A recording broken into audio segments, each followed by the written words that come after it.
Olá, minhas estrelas! Bom dia, boa tarde e boa noite, sejam bem-vindos! Nesta aula, vamos continuar estudando as bactérias.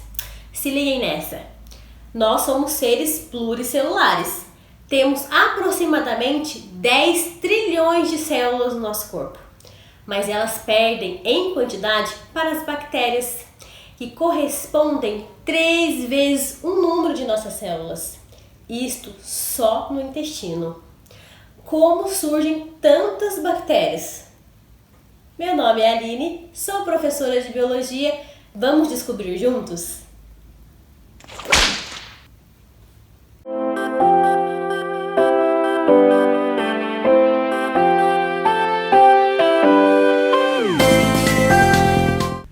Hoje nós vamos falar sobre a reprodução das bactérias.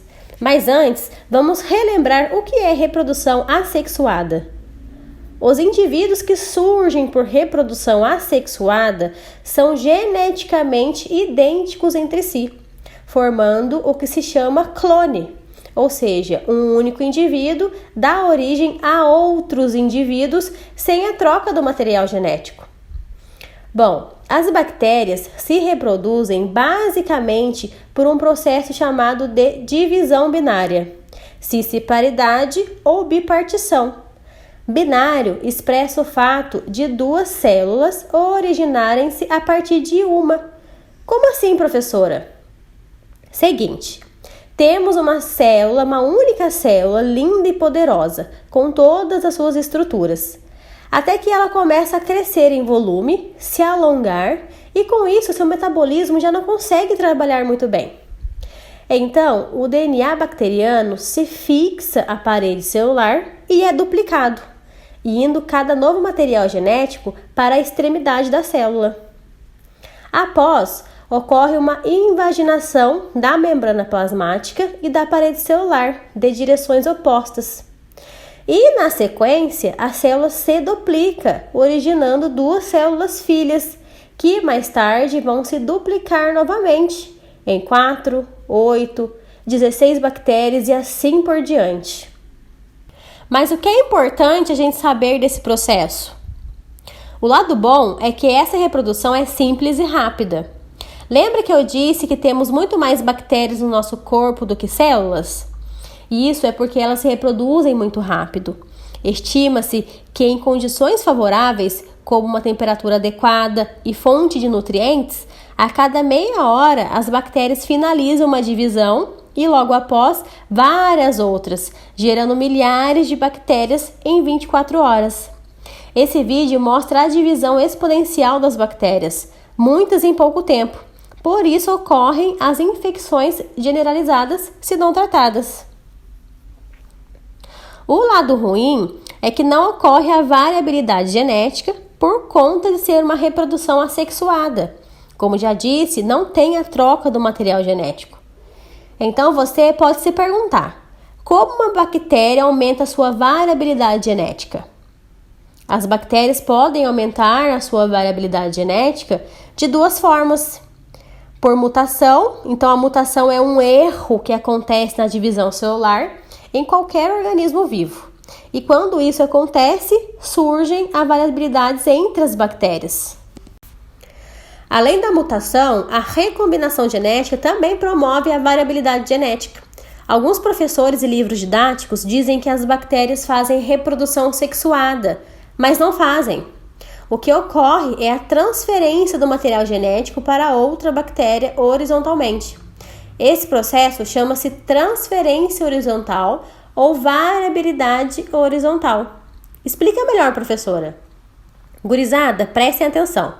A transferência horizontal de genes ocorre quando eles são transferidos de uma bactéria para outra bactéria. Esse passa o DNA para esse e esse também pode passar seu DNA para esse. Isso aumenta a variabilidade genética de indivíduos iguais. Então, a transferência horizontal não é reprodução sexuada, e sim um mecanismo que aumenta a variabilidade genética das bactérias independente da reprodução. Aí vem você, aluna estrela, e pergunta: professora, existe transferência vertical? Sim, e é bem diferente. Tomando como exemplo nós, seres humanos, produzimos gametas, óvulos e espermatozoides se fecundam, ocorre a mistura de material genético, crossing over, e a divisão celular acontece. Então origina a célula filha, uma criança. Essa criança vai herdar parte do material genético da mãe e parte do material genético do pai. Então ocorreu aqui uma transferência genética vertical, ou seja, de uma geração para a próxima. A recombinação genética ocorre por 3 tipos de mecanismos. Vamos iniciar com a conjugação. A conjugação é a transferência do material genético de uma bactéria para outra bactéria. A bactéria doadora se aproxima da bactéria receptora e faz uma ligação através de um pelo reprodutivo, que se chama pile. Esse pile é um canal proteico que faz a transferência do material genético da bactéria doadora. Esse material genético que é transferido é um pedaço da fita do plasmídio F. Então, as bactérias receptoras não possuem o plasmídio F. E ao receber, elas irão incorporar esse material genético e adquirir as características da bactéria doadora.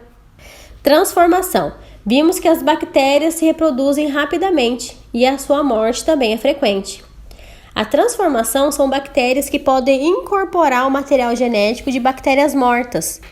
Quando uma bactéria sofre uma lise, que é um rompimento da membrana plasmática, consequentemente a sua morte, ela expõe seu material genético ao meio. Então, uma bactéria viva que está passeando por ali incorpora os fragmentos desse material genético.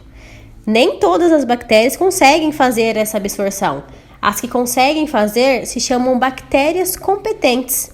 Essas bactérias são importantes na engenharia genética, como, por exemplo, a tecnologia do DNA recombinante, que consiste na produção de um plasmídio bacteriano com genes humanos, e então esse plasmídio é colocado no meio no qual a bactéria competente irá incorporá-lo e produzirá as proteínas de interesse. Um exemplo bacana desse processo é a produção de insulina humana. Transdução. A transdução consiste na transferência acidental do material genético por meio de um vírus que parasita bactérias, chamado de bacteriófago. Esse vírus carrega em seu capsídeo parte do material genético da célula bacteriana em que estava, e ao parasitar outra bactéria, acaba transferindo o material genético acidentalmente. Muitas vezes, a bactéria consegue destruir o vírus e evitar a multiplicação deles. Mesmo assim, aqui dentro da bactéria já tem material genético da bactéria anterior. E para finalizar, esporulação. A esporulação não é uma forma de reprodução também, é uma forma de resistência das bactérias. Quando alguns tipos de bactérias são expostos a um ambiente com condições adversas, como por exemplo pH ácido, temperatura inadequada, com muita salinidade, elas podem esporular. Não são todas que fazem isso. As que fazem condensam a parede celular e formam um esporo resistente, que protege o DNA. O metabolismo zera e elas ficam nessa condição por muito tempo. Quando o ambiente se torna propício, elas voltam a ser bactérias novamente e vida que segue. E aí, gostou da aula? Não se esqueça de se inscrever no canal e ativar as notificações para que sempre que um novo vídeo sobre as maravilhas da biologia for postado, você seja avisado em primeira mão. O canal da Nuvida vai sempre trazer assuntos interessantes e relevantes da biologia e das ciências da natureza.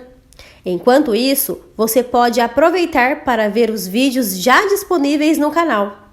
Até a próxima!